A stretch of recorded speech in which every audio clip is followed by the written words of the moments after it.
انہوں نے غصے سے کرسی پر پہلو بدلا۔ وہ اس بات پر گرجنا چاہتے تھے، پھر یاد آیا کہ وہ نیو یارک میں محض ہوٹل مینیجر نہیں ہے بلکہ کروڑوں روپے کی دولت اور جائیداد کا وارث بھی ہے۔ انہوں نے غصے کو برداشت کیا، پھر انسپیکٹر سے کہا، ہم ابھی رب راکھن سے بات کرنا چاہتے ہیں، آپ ان سے فون پر بات کرائیں۔ انسپیکٹر ریسیور اٹھا کر نمبر ڈائل کرنے لگا۔ انہوں نے سچل سے پوچھا، کیا تم نے شانی پر اپنا یہ احمقانہ ارادہ ظاہر کیا ہے؟ جی ہاں، تحریر کے ذریعے میں یہ دانشمندانہ ارادہ ظاہر کر چکا ہوں۔ انسپیکٹر نے کان سے ریسیور لگائے رکھا تھا، رابطہ ہوتے ہی بولا، میں انسپیکٹر کمال احمد بول رہا ہوں، وڈے سائیں سو رہے ہوں تب بھی انہیں جگاؤ۔ انسپیکٹر انتظار کرنے لگا۔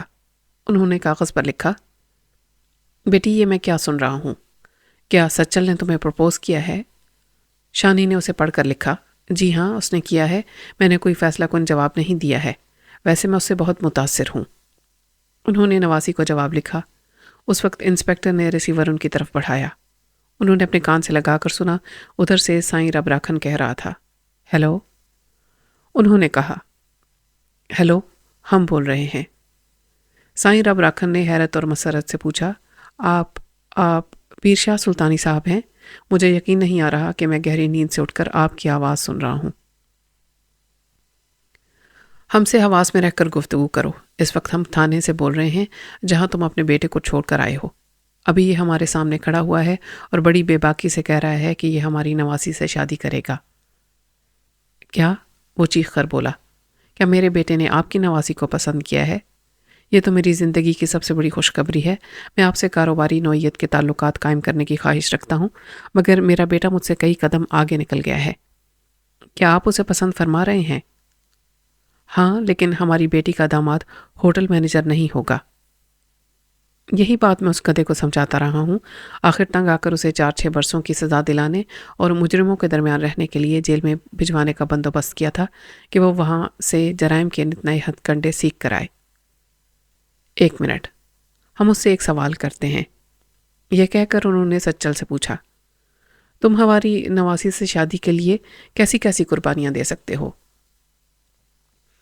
ابھی آپ بابا سائی سے کہہ رہے تھے کہ شانی کا جیون ساتھی ہوٹل مینیجر نہیں ہوگا۔ بہتر ہے آپ شانی سے اس کی مرضی معلوم کریں۔ ہم معلوم کر چکے ہیں، وہ صرف تم سے متاثر ہے اور ہم یہ تاثر آسانی سے ختم کر سکتے ہیں۔ لیکن آپ ایسا کیوں کرنا چاہتے ہیں؟ ہم دولت سے کھیلتے ہیں، اس لیے داماد کم سے کم ارب پتی ہوگا۔ یعنی آپ بابا سائیں کے دل کی زبان بول رہے ہیں۔ ذرا عقل سے سوچو، جوانی کے بہترین لمحات جیل میں نہ گزارو، اپنے باپ کی دولت اور جائیداد کے وارث ہو، ہم ابھی تمہیں یہاں سے رہائی دلا سکتے ہیں۔ میری ماں جی کا حکم ہے کہ رشوت سے یا کسی ناجائز طریقے سے ملنے والی آزادی قبول نہ کروں۔ تمہاری ماں بالکل ایک گھٹیا قسم کی عورت ہے۔ سچل نے یکبارگی پاس کھڑے ہوئے سیکیورٹی افسر کی کلیشنکوف ایک جھٹکے سے چھین لی۔ افسر ایسے اچانک حملے کے متعلق سوچ بھی نہیں سکتا تھا۔ اس کا ایک الٹا ہاتھ کھا کر لڑکھڑاتا ہوا پیچھے چلا گیا، پھر سنبھل کر اس پر جھپٹا کہ سچل نے پیر شاہ سلطانی کو نشانے پر رکھتے ہوئے کہا، کسی نے بھی میرے قریب آنے یا مجھے نقصان پہنچانے کی کوشش کی تو پیر شاہ سلطانی کی موت کا سبب بنے گا۔ اور تم نے میری ماں جی کی شان میں گستاخی کی، اپنے الفاظ واپس لو اور میری ماں کو سلام کرو۔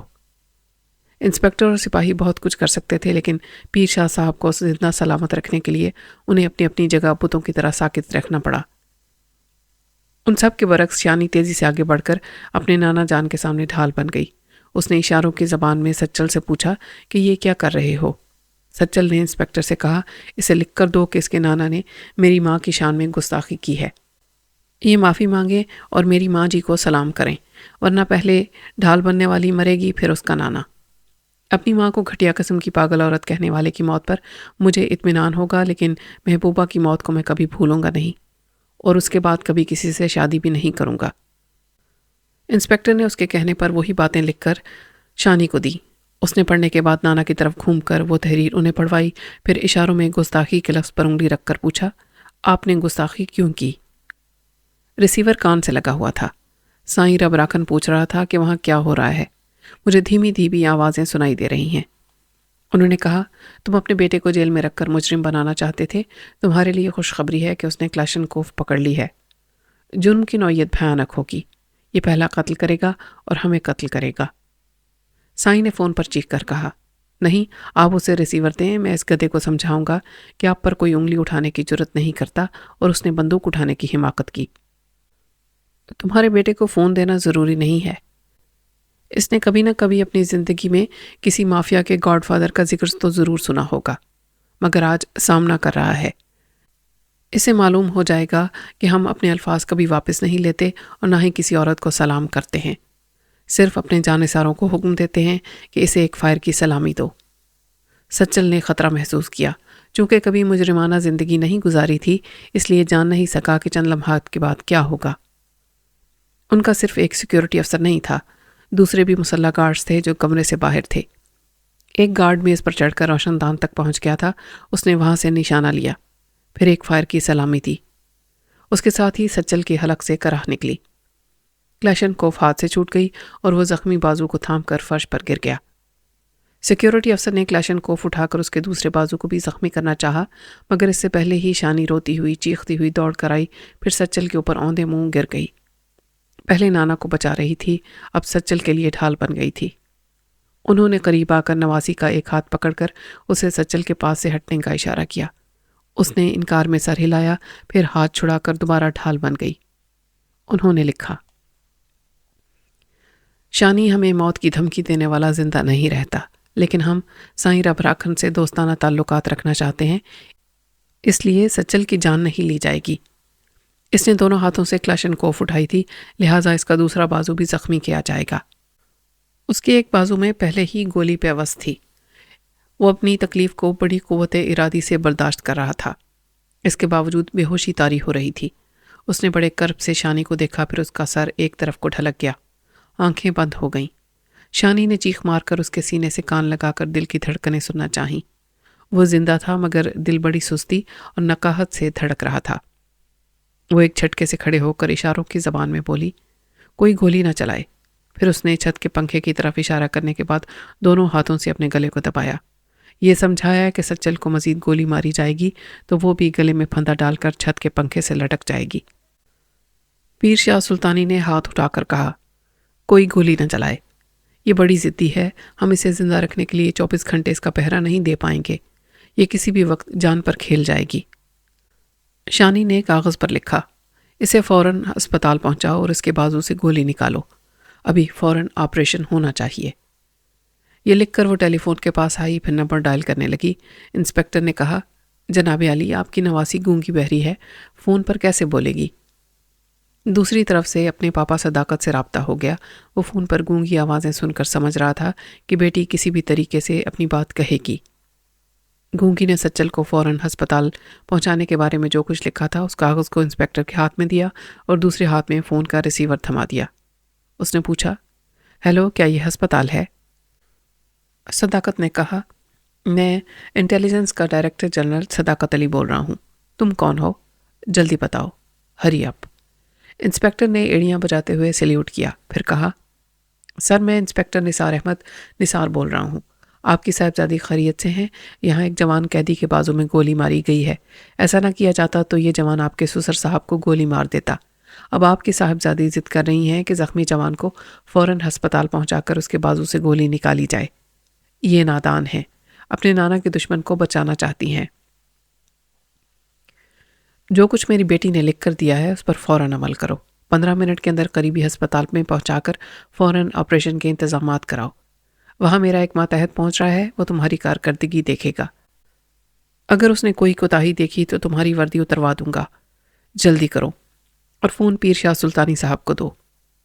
انسپکٹر پیر شاہ سلطانی کو ریسیور دیتے ہوئے بولا کہ آپ کے داماد ڈائریکٹر جنرل گفتگو کریں گے۔ وہ ریسیور رکھ کر سپاہیوں کو حکم دینے لگا، وہ سچل کو ایک اسٹریچر پر لا کر باہر کھڑی ہوئی پولیس وین میں لے جانے لگے۔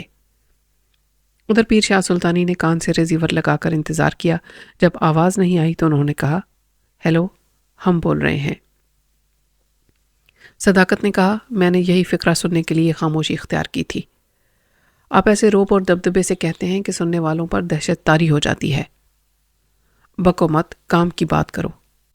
کام کی باتیں تو آپ کو رئیس ہمدانی وغیرہ نے سنا دی ہوں گی، فی الحال یہ بتا دیں کہ میری بیٹی تھانے میں کیوں آئی ہے۔ تمہاری طرح صاحبزادی کا دماغ بھی چل گیا ہے۔ اس نے صاف طور سے لکھ کر اعتراف کیا ہے کہ وہ اس زخمی نوجوان سے متاثر ہو گئی ہے۔ اس کا مطلب تو یہی ہے کہ اس سے عشق کرنے لگی ہے۔ وہ جوان کون ہے؟ اس کا نام سچل نواز ہے۔ وہ سائیں رب راکھن کا بیٹا ہے۔ تم اسے یقیناً جانتے ہوگے۔ میں آپ جیسے پیر اور اس جیسے سائیں وڈیروں کی پوری ہسٹری جانتا ہوں۔ فی الحال کچھ جاننے کے لیے رہ گیا ہے تو مزید معلومات اس لیے حاصل کروں گا کہ میری بیٹی اس جوان کو چاہتی ہے۔ صرف بیٹی کی پسند کو مت دیکھو، یہ بھی سن لو کہ وہ نیو یارک جا کر ایک ہوٹل میں پلیٹیں صاف کرتا تھا۔ ایک کرپتی وڈیرے کا بیٹا کسی ہوٹل میں ملازمت کرتا تھا تو ضرور کوئی مصلحت ہوگی۔ مصلحت کیا ہو سکتی ہے؟ باپ لاکھوں روپے بھیجتا ہوگا اور بیٹا عیاشی میں اڑا کر باقی اخراجات پورے کرنے کے لیے دوسروں کے جھوٹے برتن صاف کرتا رہا ہوگا۔ آپ کی باتیں درست ہو سکتی ہیں نہیں، 100% درست ہیں۔ کسی کے بارے میں میری رائے کبھی غلط نہیں ہو سکتی۔ آپ بہت خوش فہم ہیں۔ غلطی تو ہر انسان سے ہوتی ہے۔ کیا آپ میرے متعلق کوئی رائے قائم کر کے جو خفیہ معاملات طے کرتے ہیں اس سلسلے میں یہ حقیقت سامنے نہیں آتی کہ آپ نے مجھے سمجھنے میں غلطی کی تھی؟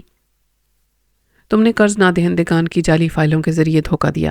ہم نے وقتی طور پر دھوکہ کھا لیا۔ اب ہماری جوابی کارروائی بہت مہنگی پڑے گی۔ ہم نے تمہارے خلاف ایک ایسا ٹھوس ثبوت حاصل کیا ہے جس سے ثابت ہوتا ہے کہ تم اسکاٹ لینڈ یارڈ سے برطانوی حکومت کے ایک خاص مشن پر آئے ہو اور یہاں محب وطن پاکستانی کی حیثیت سے حکومت کو مطمئن کر رہے ہو اور ہمارے جیسے گاڈ فادر کے لیے عذاب بن رہے ہو۔ یہ میرے لیے نئی بات ہے کہ میں برطانوی حکومت کا خفیہ ایجنٹ ہوں۔ میرے خلاف جو ٹھوس ثبوت آپ کے پاس ہے وہ آپ نے یقیناً ایسی جگہ چھپایا ہوگا جہاں میرے ہاتھ پہنچ سکتے ہیں اور نہ ہی میری ذہانت کی اڑان۔ ہاں، ہم اپنی بیٹی ہاجرہ کی محبت سے مجبور ہیں۔ اس سے تمہارا رشتہ نہ ہوتا تو ہم اس ثبوت کے ذریعے تمہیں ایک ملک دشمن ثابت کر چکے ہوتے۔ آپ نے اس ٹھوس ثبوت کو ایسی جگہ چھپایا ہے جہاں آپ کے اپنے بیٹے بھی نہیں پہنچ سکتے۔ آپ کے پاس ایک ایسا آئرن سیف ہے جسے کوئی کھول نہیں سکتا۔ کھولنا تو دور کی بات، آپ کے بیٹے بھی آپ کی خوابگاہ میں اجازت کے بغیر قدم نہیں رکھ سکتے۔ آپ کی ڈائری میں سیف کا مخصوص نمبر ہے، اس نمبر سے بھی وہ سیف نہیں کھل سکتا۔ انہوں نے طنزیہ ہنسی کے ساتھ کہا، اچھا تو ہمارے کسی باغی بیٹے سے مل کر آئرن سیف کے بارے میں اتنی معلومات حاصل کی ہیں۔ یہ معلومات یہیں تک رہیں گی۔ تم نہ کبھی ہماری خوابگاہ میں پہنچ سکو گے اور نہ ہی اپنی تمام ذہانت سے اس سیف کو کبھی کھول پاؤ گے۔ ہمارے ملک میں ساس بہو کا جھگڑا تو بہت عام ہے، لیکن سسر داماد کے درمیان جھگڑے شاید کم ہوتے ہیں۔ جہاں تک میرا تعلق ہے، میں بھی ہاجرہ جیسی شریک حیات کی محبت کی وجہ سے آپ کو ڈھیل دیتا ہوں، اور شاید اسی لیے بھی ڈھیل دیتا ہوں کہ آپ وسیع ذرائع اور اختیارات کے مالک ہیں۔ آپ کی سزا یہی ہے کہ آپ میرے ملک کو نقصان پہنچانے کے معاملے میں میرے ہاتھوں شکست کھاتے رہیں، لیکن خود کبھی مجھے شکست نہ دے سکیں۔ میرے خلاف ٹھوس ثبوت تو اس وقت ہوگا جب میں بکاؤ مال بن جاؤں گا۔ کیا تم اس بات کو جھوٹ سمجھ رہے ہو؟ وہ ٹھوس ثبوت ہم نے آئرن سیف میں چھپا رکھا ہے۔ جناب پیر صاحب، اس سیف میں ہیرے اور موتیوں سے جڑی ہوئی ایک رحل ہے۔ اس رحل میں ایک قرآن مجید ہے اور قرآن مجید سونے کی تاروں سے لکھا ہوا ہے۔ رحل کے پاس عدن کے بیش قیمت پتھروں سے بنی ہوئی ایک تسبیح ہے اور ایک چھوٹے سے کیسٹ ریکارڈر میں آپ کی آواز کا کیسٹ ہے۔ پیر عظمت اللہ شاہ سلطانی کا منہ حیرت سے کھل گیا۔ انہوں نے کہا، دنیا کے تمام دولت مند آئرن سیف میں نقد رقم، ہیرے موتی جواہرات اور اہم دستاویزات رکھتے ہیں۔ ہم نے اس میں صرف بیٹی کی محبت رکھی ہے، اور یہ بات ابھی تک بیٹی کو بھی نہیں معلوم ہے۔ تمہیں کیسے معلوم ہو گیا؟ میں نے آپ کی کوٹھی کی تلاشی لینے کے لیے کئی بار سرچ وارنٹ حاصل کرنے کی کوششیں کی، لیکن اوپر والوں سے کبھی اجازت نہیں ملی۔ تب میں نے آپ کی خالی کوٹھی سے فائدہ اٹھایا۔ بیٹے، بہو، پوتے پوتی چلے گئے۔ شانی سنی کو رخصت کرنے کے لیے ایئرپورٹ گئی تھی۔ سیکیورٹی افسر اور کئی گارڈ ان کے ساتھ تھے۔ میں جعلی سرچ وارنٹ آپ کے بقیہ گارڈز کو دکھا کر آپ کے بیڈ روم پہنچ گیا، اور جو سیف کھولنا آپ دوسروں کے لیے ناممکن سمجھتے ہیں، اسے کھول کر جو کچھ دیکھا وہ آپ کے گوش گزار کر دیا۔ وہاں ایک گاڈ فادر کا اپنی بیٹی سے ایماندارانہ پیار ہے، لیکن میرے خلاف کوئی ثبوت نہیں ہے۔ آئندہ مجھ پر دباؤ ڈالنے کے لیے آپ کسی دوسرے سیف میں میرے خلاف ثبوت رکھنے کا شوشہ چھوڑ سکتے ہیں۔ وہ گرج کر بولے، تم نے ہماری خوابگاہ میں پہنچنے کی جرت کیسے کی؟ وہ ہمارا سیف کھول لیا۔ تم حد سے بڑھ چکے ہو۔ اب ہم تمہارے ساتھ سختی کریں گے، تمہیں داماد کی حیثیت سے زندہ رکھیں گے مگر تم اپاہج بن کر رہو گے۔ جی اسی طرح گرج کر اونچی آواز میں بولتے رہیں، میں اپنے ہر فون کی گفتگو ٹیپ کرتا ہوں۔ آپ کا یہ دعویٰ بھی ریکارڈ ہو گیا ہے اور آئندہ آپ مجھے اپاہج داماد بنائیں گے اور ابتدائی گفتگو میں قرض نہ دہندگان والی باتیں بھی ٹیپ میں محفوظ رہیں گی۔ یہ سنتے ہی انہوں نے ریسیور کو کریڈل پر پٹخ دیا۔ وہ غصے میں تھے مگر غصے سے زیادہ حیرانی تھی کہ صداقت کو آئرن سیف کھولنے کا راز کیسے معلوم ہوا۔ اگرچہ اس سیف میں ایک گاڈ فادر کی کوئی کمزوری موجود نہیں تھی، صرف ایک بیٹی کے لیے باپ کا پیار تھا، اور اس پیار کا انداز بیٹی کو ابھی تک نہیں بتایا گیا تھا، ورنہ یہی شبہ ہوتا کہ بیٹی نے صداقت کو ایک بیوی کی حیثیت سے یہ سب کچھ بتا دیا ہے۔ پھر وہ چال باز سیف کے اندر کیسے پہنچ گیا؟ انہوں نے ادھر ادھر دیکھا، شانی نظر نہیں آئی۔ وہ اس پر شبہ نہیں کر سکتے تھے کیونکہ اس کے سامنے کبھی سیف کو کھولا نہیں گیا تھا، صرف اس کا نمبر ڈائری میں لکھا تھا۔ وہ یہ سمجھ ہی نہیں سکتی تھی کہ سیف کا کھلنے والا اصلی پٹ دیوار کی طرف لگا ہوا ہے اور سامنے جو پٹ اور لاک ہے وہ محض دوسروں کو دھوکہ دینے کے لیے بنایا گیا ہے، اور جس کاریگر نے وہ سیف بنایا تھا وہ مر چکا تھا۔ اس طرح انہوں نے سب کے لیے اس سیف کو بہت پراسرار بنا دیا تھا۔ اب یہی بات کھٹک رہی تھی کہ اس اسرار کو داماد نے کیسے سمجھ لیا۔ بیگم ریحانہ برکت، رحمت شاہ سلطانی اور ان کی بیگم سلمہ پیٹ بھر کر کھانے کے بعد دوسرے گاڈ فادر حمزہ بیگ کی ایک خفیہ رہائش گاہ سے چلے آئے تھے۔ حمزہ بیگ نے وعدہ کیا تھا کہ وہ صبح تک برکت کو تھانے سے لے آئے گا، اور یہ خوشخبری سنائی تھی کہ اس گونگی بہری کو اغوا کر کے اس کی نانا کو کانٹوں کے بستر پر کروٹیں بدلتے رہنے پر مجبور کیا جائے گا۔ برکت شاہ سلطانی اور رحمت شاہ سلطانی کی کوٹھیاں الگ الگ تھیں۔ دونوں بھائی ایک دوسرے کے پڑوسی تھے۔ رات زیادہ گزرنے کے باوجود رحمت شاہ اور اس کی بیگم سلمہ رحمت اپنی کوٹھی میں نہیں گئے تھے۔ وہ اپنی بھابھی ریحانہ کو تنہا نہیں چھوڑنا چاہتے تھے۔ روبی کے کمرے کا دروازہ بند تھا، اس سے اندازہ ہوا تھا کہ وہ سو رہی ہے۔ جمشید اکثر رات کو دیر سے آتا تھا، ان کے بزرگ ڈرائنگ روم میں بیٹھے باتیں کر رہے تھے۔ ریحانہ نے کہا، اگرچہ انکل گاڈ فادر نے برکت کی رہائی کا یقین دلایا ہے، پھر بھی نیند نہیں آ رہی ہے۔ بیگم سلمہ رحمت نے کہا، مجھے تو اس خوشی میں نیند نہیں آ رہی کہ ابھی ایک آدھ گھنٹے میں اس گونگی کو اغوا کر لیا جائے گا۔ ریحانہ نے کہا، سچ پوچھو تو مجھے برکت کی فکر بھی ہے اور گونگی کے کہیں مر کھپ جانے کی خوشی بھی ہے، وہ مر جائے یا اس کے ساتھ ایسا سلوک ہو کہ وہ اور اس کے نانا کسی کو منہ دکھانے کے قابل نہ رہیں۔ رحمت شاہ سلطانی نے کہا، بھابھی، آپ نے گاڈ فادر حمزہ بیگ کی بیٹی بن کر ابا حضور کے خلاف زبردست مورچہ بنایا ہے، بس ایک کام اور ہو جائے۔ ابا حضور کے پاس ہمارے خلاف چند دستاویزی ثبوت ہیں، ان تمام ثبوتوں کو کسی طرح حاصل کر کے جلا دیا جائے۔ ریحانہ نے کہا، تمہارا وہ بڈھا باپ یہی کانٹے ہمیں چبھو رہا ہے۔ انکل حمزہ بیگ نے مجھ سے وعدہ کیا ہے کہ تم دونوں بھائیوں کے خلاف جتنے بھی ثبوت ہیں انہیں وہ کسی طرح حاصل کریں گے۔ اس کے بعد وہ بڈھا نہ دباؤ ڈالنے والا باپ رہے گا، نہ دھمکیاں دینے والا گاڈ فادر۔ ہم سب انکل حمزہ بیگ کے سائے میں محفوظ رہیں گے۔ ایک اندیشہ تھا کہ ہم بھائی جان کو ابا حضور کے بچھائے جال سے نکال کر لے آئیں گے اور انکل حمزہ بیگ کا تعاون حاصل کریں گے تو وہ ہمارے خلاف دوسری کارروائی کریں گے، مگر انکل حمزہ بیگ ان سے زیادہ چالاک ہیں۔ وہ اس گونگی کو اغوا کرا لیں گے تو ابا حضور کی تمام توجہ اپنی نواسی کو واپس لانے پر رہے گی اور وہ ہمارے خلاف کوئی قدم نہیں اٹھا پائیں گے۔ اچانک کال بیل کی آواز سنائی دی۔ ریحانہ نے کہا، شاید جمشید آ گیا ہے۔ رحمت شاہ اپنی جگہ سے اٹھ کر ڈرائنگ روم کے باہر گیا، پھر ایک کوریڈور سے گزر کر دروازے کے قریب آ کر اونچی آواز میں پوچھا، کون ہے؟ میں ہوں، تمہارا بھائی برکت۔ رحمت نے جلدی سے دروازہ کھول کر بھائی کو دیکھتے ہوئے خوشی سے بلند آواز میں کہا، بھابھی جان جلدی آئیے، بھائی جان آ گئے۔ برکت اندر آ گیا، دونوں بھائی گلے مل گئے۔ ریحانہ اور سلمہ تیزی سے چلتی ہوئی وہاں آئیں۔ ریحانہ نے برکت کے بازوؤں کو خوشی سے تھام کر کہا، دیکھا آپ نے میرے انکل کا کمال، انہوں نے صبح نہیں ہونے دی اور آپ کو تھانے سے گھر بھیج دیا۔ برکت نے خاموشی اور سنجیدگی سے اپنی بیگم کو دیکھا، پھر ان کے ساتھ چلتے ہوئے بولا، مجھے رنگے ہاتھوں نشیلی اور 2 نمبر دواؤں کے ذخیرے کے ساتھ گرفتار کیا گیا تھا۔ وہاں ایک میجسٹریٹ بھی موجود تھا، ایسی صورت میں کوئی مجھے رہائی نہیں دلا سکتا تھا۔ ریحانہ نے ڈرائنگ روم میں داخل ہوتے ہوئے پوچھا، یہ آپ کیا کہہ رہے ہیں؟ کوئی آپ کو رہائی نہیں دلا سکتا تھا؟ تو پھر کیا آپ پولیس کی حراست سے فرار ہو کر آئے ہیں؟ وہ ایک صوفے پر بیٹھتے ہوئے بولا، مجھے ابا حضور نے رہائی دلائی ہے۔ ان سب نے چونک کر اس کی طرف دیکھا. پھر ریحانہ نے پوچھا, آپ نے ان کی طرف سے رہائی کیوں قبول کی؟ میرے انکل حمزہ بیگ آپ کو صبح تک لے آتے. صبح تک اخبارات کے رپورٹرز اور فوٹوگرافرز بھی پہنچ جاتے. پھر شام کے اخبارات میں ایک مجرم کی حیثیت سے میری تصویریں شائع ہو جاتی. میری بدنامی سے انکل حمزہ بیگ کا کیا بگڑتا؟ انہیں تو خوشی ہوتی کہ ہم باپ بیٹے کی عزت خاک میں مل رہی ہے.